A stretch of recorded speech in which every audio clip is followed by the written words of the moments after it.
Commander Replay, we try out this Lord Windgrace fire-breathing tribal deck against Danitha, Zedruu, and K&T. Find out whose fire resistance is -100 and whose isn't, next on Commander Replay. Hey guys, I want to take a quick second to thank my awesome Patreon supporters. We have 3 new Patreon supporters in The Eagle of Rome, Scott Wicker, and Death Chobo. You guys are awesome. If you want to help support the channel and vote on which decks I play next, feel free to check out my Patreon at the link below. So today's video comes as voted on by Patreon supporters, with Lord Windgrace taking down 44% of the vote. Welcome back everyone, playing some more Lord Windgrace. Take a look at our opening hand. A 1-lander you say? 1-lander with 41 lands in the deck. Yeah, probably gonna have to mulligan that one. A lot of cards I like though. This seems a bit better. We have Oracle of Moldiah and Azusa Lost But Seeking. That seems pretty good. Let's go ahead and keep that. We do have a bit of removal, which there's a little bit of in this deck, but there isn't tons and tons of it. So Legion's Landing for the Danitha opponent, and that's going to bring it to our turn 1. What are we doing? Let's drop the Scalding Tarn right here, crack the Scalding Tarn. We have 2 black-red lands, probably need a red-green land, so let's get this Sheltered Thicket. Thought Vessel coming down for the K&T opponent. So as I mentioned, we're playing Lord Windgrace, and today we're playing Fire-Breathing Tribal. So, as I talked about a little bit in the last video, I'll mention again, I'm not a huge fan of cards like Splendid Reclamation. I actually don't like them at all. Lord Windgrace is sort of like Splendid Reclamation deck, so it's not really my favorite thing to be doing. So I decided that if we're going to have a bunch of mana, we needed to do something fun with it. And as I started looking at stuff, fire breathing is a mechanic that rarely gets used in Commander. So I decided to build a fire breathing tribal deck, and that's where we are today. Fire breathing seeming like a nice way to use all of the extra mana we should be generating with Lord Windgrace. There's a Soul Ring for us, so we'll probably end up laying that. Yeah. So let's go Forest, Soul Ring, Azusa. Play this Foreboding Ruins. Reveal the Canyon Slough, play the Canyon Slough, and that is all of our land plays. Enlightened Tutor for the Zedruu opponent. By the way, Danitha laying down a Trailblazer's Boots last turn. And there's a Jeskai Banner coming in for the Zedruu opponent. Lantax coming down. So Danitha coming into play. Danitha, interesting commander, one that I always wanted to build around, just haven't yet. And opponent's going to send the 1/1 Vampire into the K&T opponent. There's a Bloodstained Mire for us. Alright, so I think what we do right here is get this Oracle of Moldiah down. Molten Steel Dragon on top. That's not what we wanted to see. So play the Bloodstained Mire, crack the Bloodstained Mire. Let's see if we can get lands off the top. Let's get this Taiga. Splendid Reclamation. Missed it again. Play the Cabal Coffers. Pass the turn. Lantax going to trigger. Zedruu the Greathearted coming into play. And an opponent's going to put Cloud of the Dominus on it. If it's blue, it has Shroud. If it's red, it has Haste. Interesting. Most likely just using that for the Shroud ability. Party Jace coming down. Party Jace gonna party. We draw into our Splendid Reclamation, and that puts a land on top of our library, which is good. That means we can have a land in our hand to use Lord Windgrace's ability. Ooh. So opponent gives control of Rainbow Veil to the Danitha opponent. Add 1 mana of any color, and opponent gains control of Rainbow Veil at the beginning of the next end step. Fun. Boots coming down for the Danitha opponent. Yep, seems pretty good. So opponent can equip everything up to the Danitha. It's still a 2/2, but now has Haste, Hexproof, and non-basic Landwalk, in addition to its First Strike, Vigilance, and Lifelink. And it's going to swing our way. Yep, can't do much to block that. Control of Rainbow Veil is going to change. There's an Avatar of Fury on top of our deck. Oh, missed the land right there. Actually, so I know what we can do. We can cast our commander. Black and a red. Going to use the Lord Windgrace ability. Discard this Badlands, draw some cards, hit a land off the top, Thaumatic Compass on top, Avatar of Fury, still full price, so I guess we just pass and sit on the Hull Breach. We'll probably end up being pretty good against Danitha. Land tax trigger and a Zedruu trigger for the Zedruu. Opponent passes control of the Cloud of Dominus, I think. They lay down an Azorius Signet. There's a Mistmeadow Witch, fun card. Exile target creature, return that card to the battlefield under its owner's control at the beginning of the next end step. Party Jace going to go partying again. Puts the Thaumatic Compass into our hand. We have Eternal Witness on top. Here comes K&T. I'm looking forward to that card draw as well. Opponent's going to gain control of Rainbow Veil. We do not have a land, so we will go with the card draw right here. We have an Exploration on top. It doesn't look super helpful, given the current things in our hand.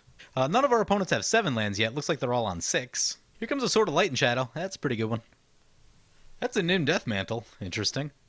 To make sure there's no combos coming down with that. And a Cartouche of Solidarity.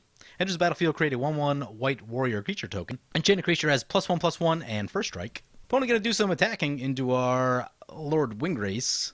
That is unfortunate. Going to send the Danitha to us and the token into the Lord Windgrace. Yeah, we'll just let him tick down Lord Windgrace. I'm fine with that. Sword of Light and Shadow will trigger. Opponent changing their mind in their attack because they still want the Sword of Light and Shadow trigger. So we have an Urborg on top. We will play the Urborg and a Cultivate on top. Play the Thaumatic Compass. Make a bunch of mana with the Cabal Coffers. Use the Thaumatic Compass. Put a mountain into our hand. Land on top. Play the land. Another land on top. Play the land. Molten Steel Dragon on top. We're going to use the Lord Windgrace mode. Do some more drawing, discarding. Discard the mountain. Draw the Molten Steel Dragon. There's a Genesis Wave on top. That's a pretty good one. I guess we play the Splendid Reclamation. Valakut's going to trigger twice. Shoot this token. That'll keep opponent from flipping over the Legion's Landing. Also shoot the Mist Meadow. Oh, the fetch land comes back in tapped.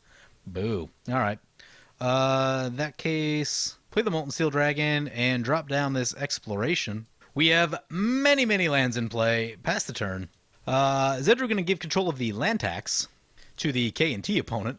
Gets them some extra card draw and some extra life. Also, at the end of our turn, the Thaumatic Compass flipped over into the Spires, although it is tapped. Ooh, Azor the Lawbringer coming into play. So, Azor says we can't play that Genesis Wave that's on top of our deck, nor can we play this Damnation or Blasphemous Act. Oh, I just noticed, by the way, Hull Breach is a sorcery and not an instant. Thought that it was an instant for a second. Opponent discards an Intimidation Bolt. Fun. Land tax trigger for the K&T opponent. Having some fun conversation with opponents in the chat. So opponent does draw with the Party Jace again. Party Jace up to 9, and there's a Temple Bell. We're going to draw again. We draw Realms Uncharted. There's a Subterranean Tremors. Most of these cards we can't play on account of the Azor the Lawbringer. Ooh, Zerta the Ancient is in play. Essentially a Mana Flare on a creature. We have no lands in hand, so it looks like we're going for the card draw right here also. Mending of Dominaria on top. Not really the one I wanted to see. Though at least something we can cast. Danitha going on the attack into us. Yep, to be expected. They still have the Trailblazer's boots, so we still can't block. We may need to shoot that down. Actually, we can't because of the Azor. But something we'll probably need to get rid of soon. Subterranean Tremors is a card we may need to explore, but really don't want to get rid of Oracle or Azusa, but probably a thing that we might have to do. A lot of mana for the Danitha opponent. Ooh, an Elspeth. Don't destroy. I destroyed the Molten Steel Dragon. Which also kills their Danitha, but they can just recast it if they want to. Yep, Danitha back to play. So we draw our Mending of Dominaria. We have 5 land plays and 0 lands. I guess just use Lord Windgrace and start discarding stuff. What are we getting rid of is the question. We have 3 board wipes in hand. Seems probably excessive. I'm going to discard the Damnation. Seems like the thing we need least right now. There's a Victus Asmodi on top. I don't think we'll be able to get that this turn, sadly, but... we get 16 mana off of the Cabal Coffers. Ooh, that is a lot. Actually, we're going to crack the Scalding Tarn. Let's get the Cinderglade. Valakut's going to trigger. I'm going to shoot Jace one time just to tick Jace down. I'll keep it off its ultimate. Life from the Loam on top. Crack this fetch land. Get the Stomping Ground. Untapped. Another Valakut trigger. We'll shoot Danitha in the face since they're at 59. Play the Forest. Play the Wooded Foothills. Cultivate on top. Play the Mending of Dominaria. Gonna mill the top 2 cards. Get a creature back. It's gonna be the Molten Steel Dragon. Get the Molten Steel Dragon back. Play this Sylvan Library. Play the Molten Steel Dragon. Play the Avatar of Fury. And I think we could get something back with the Eternal Witness. I don't know if there's anything really worth getting back yet, though. So I guess, yeah, we just pass like that and try to untap with all of our big Firebreathers. Do some attacking with our mana creatures, because why not? The KD opponent says, the deck is literally named I'm okay with second place. Anyone have Armageddon? Jeskai Ascendancy coming down. Oh, a Curse of Exhaustion. That triggers the Jeskai Ascendancy, so we'll probably have to shoot the whole... Probably have to use the Hull Breach to shoot the Curse of Exhaustion. Opponent's going to draw a card with the Jeskai Banner. Yep. There's an Edric, Spymaster of Trest. We might be able to do some card drawing if we If all of our stuff survives back to our turn. And a Kami of the Crescent Moon, all the card draw. Pier's Whim. For each player, choose friend or foe. Each friend searches the library for a land, puts it onto the battlefield tap, then shuffles the library. Each foe sacrifices an artifact or enchantment they control. He went friend for us, so we get to search for a land. Gonna go for a fetch land, showing Nissa on top of our deck. So we draw a card off of the party Jace. We have a command tower on top. We now have a Siobhan Dragon on top, and a command tower into our hand. I'm actually going to take the card draw right here because of Lord Windgrace's ability. I want to use the command tower to keep plussing the Lord Windgrace. Oh, right, I forgot about the Kami ability during all of that. Probably could have just dropped the land down then. Opponent's going to equip everything onto the Danitha. It's now a black zombie creature, and it's a 6/6 with many abilities. And that's a Helm of the Host. That one seems pretty good. May need to use the Subterranean Tremors to blow up all the artifacts. Opponent going to swing into us with the Danitha. Yep. We're actually at 10 commander already. This is going to put us to 16. So, yeah, probably going to need to deal with the Danitha so we don't just get commander damaged out of the game. Sword of Light and Shadow will trigger, and the Edric will trigger. So we're up to 16 commander damage, down to 18 life. Gonna have to be careful. Ooh, there's a Moonveil Dragon on top. And there's a Myojin of Life's Web. Sylvan Library is going to trigger. There's a Blood Mist. Blood Mist is good. I'm going to put the Moonveil Dragon back on top. And I'm going to pay some life to keep the rest of them. Oh, so Moonveil Dragon gets milled. And that'll actually end up in our hand. Cool. Play the Mountain off the top. Play the Valakut's going to trigger. Dome the Danitha opponent. Play the Highland Well. Oop, and there's Decimate. Use the Lord of Windgrace ability. Discard the Command Tower. There's a Strip Mine on top. Play the Strip Mine. Play the Swamp. Play the Forest. There's a Nissa on top.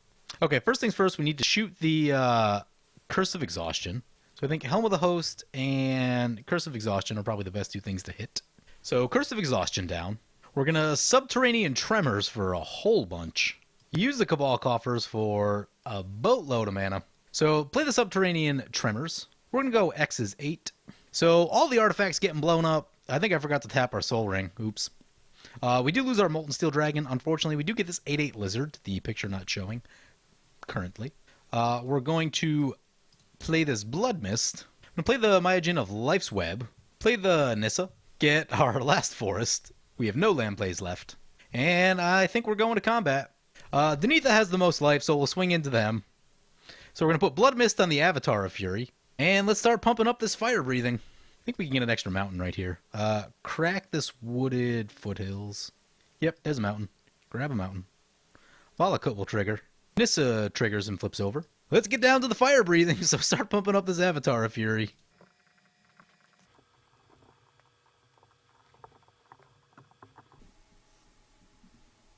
Opponent's going to gain control of the Rainbow Veil. We'll give it back to the Zedruu opponent. We're going to have to discard our hand size down. We can actually pitch the lands because that Mending of Dominaria is about to trigger. Probably get rid of the Realms Uncharted. We're running kind of low on lands in our deck. Many of them are in play. So we hit our opponent for about 30, brings him down to 29, brings him back to a normal life total. Ooh, an Archangel of Tithes, so that'll make attacking just a little bit harder for us. Ooh, Linvala. Linvala says we can't fire breathe. Spell Tithe Enforcer also a little bit annoying. Linvala also means I don't think we can activate the Myojin. Eee. Forgot to use the Nissa that turn also. Yeah, I should have activated the Myojin in response to the Linvala. Although on the other hand, then we open ourselves up to a board wipe, which is not the best. Party Jace going partying. There's a Retachroma. More fire breathing action. Okan, Eye of Chaos. Nice.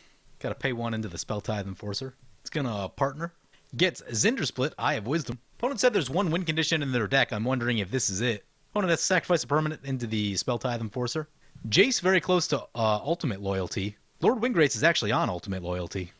So it looks like opponent wins one flip. Ooh, that's an Emeria for the Danitha opponent. What creatures do they have? 0 creatures in their graveyard? Rough. There's a Hero's Blade. Opponent's going to create some soldiers with the Elspeth. Divining Top coming down. Opponent's going to have to pay for the Spell Tithe Enforcer. So that's going to bring it back to our turn. There's a Zendikar's Royal. Sadly, I don't think we'll be able to get that into play before the Mending of Dominaria. Use the Sylvan Library. There's a Mountain. I'm going to put the Zendikar's Royal back on top. I guess I'll also put the Harrow back on top. Mending of Dominaria is going to trigger. We have many, many lands. First thing I'm going to do is crack this Wooded Foothills, see if there's any mountains left in our deck. There is one. Okay, so get this mountain. Use the Valakut. shoot the Linvala. Play this mountain. Shoot the Linvala again. So Linvala down. I guess at this point we ultimate the Lord Windgrace.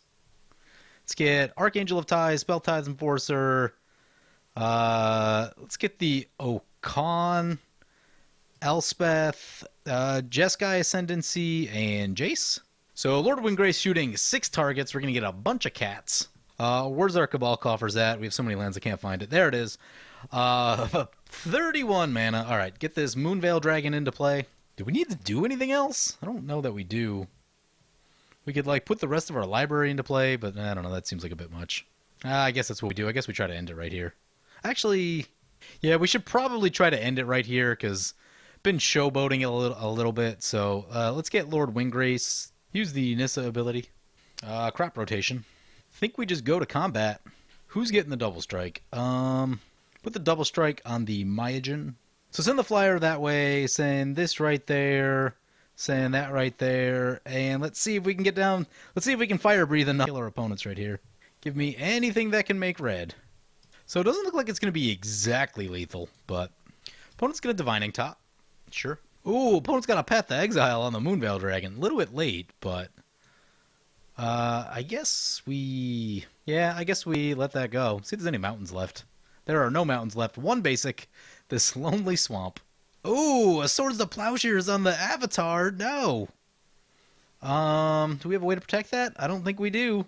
No. Oh, so our army getting picked apart by spot removal right there. Let's find out who survives. All right, so K&T goes down. My plan right here is going to be to end step our couple big creatures in our hand. We do gain a lot of life back from that Swords of Plowshares, though. We're back up to 32, so that is cool. There's a Sun Titan for our opponent. Sun Titan gets back the Jeskai Ascendancy. Sphere of Safety. Opponent shoots our Cabal coffers. That's probably a pretty good idea. There's a Blackblade Reforged coming down. And Danitha coming back to play. Hero's Blade will trigger.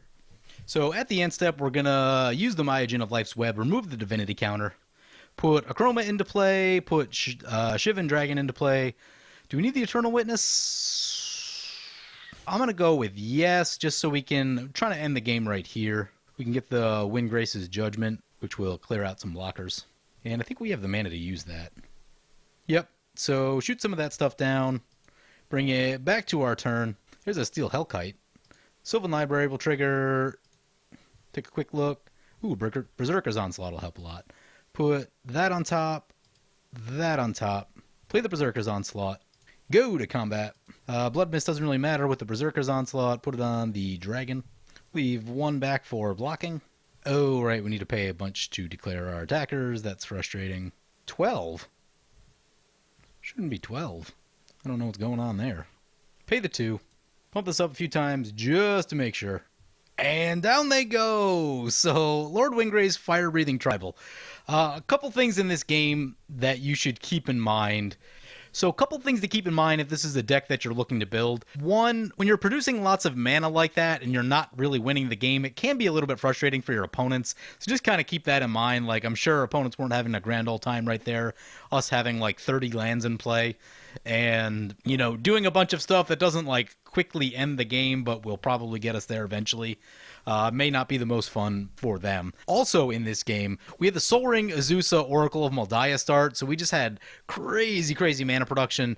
That's a really lucky start. You're not going to get that very often. And the other thing, too, is that we had the group and they also did a lot in terms of giving us additional card draws and hitting additional lands, things like that. So this game, probably not a great view of what this deck is actually going to play like most of the time. And I noticed when I played Vorinclex a while back, when I was doing the Towers game, that was a while ago now, but when you can generate a lot of mana, but you're just kind of dirtling with it and not winning the game, people will get frustrated. And on Magic Online especially, they will scoop early. In paper, they probably won't scoop early as much, but they'll still just get frustrated watching you play, do a million things, and not really further the game in like super impactful ways. So something to keep in mind with this deck. It was fun to try out, though. I don't know that I'll necessarily play this one again. As I mentioned a few times, Lord Windgrace, not really my speed of commander, though I will say, even though I'm not a fan of Splendid Reclamation type of cards, I think they did cast Lord Windgrace appropriately. The way you want to build this deck with kind of all of these graveyard interactive cards, Means that you don't get Lord Windgrace down super fast typically. Like I do have a Cultivate and a Kodama's Reach in here because they are so good, but you don't get to run quite as much early ramp as you normally would since you're running more of the Graveyard Matters kind of land stuff. So that's kind of my take on it right now. I will need to play it a few more times. We'll see how that goes. But anyway, hope you guys enjoyed this video. As always, feel free to comment, like, or subscribe. Thank you for watching.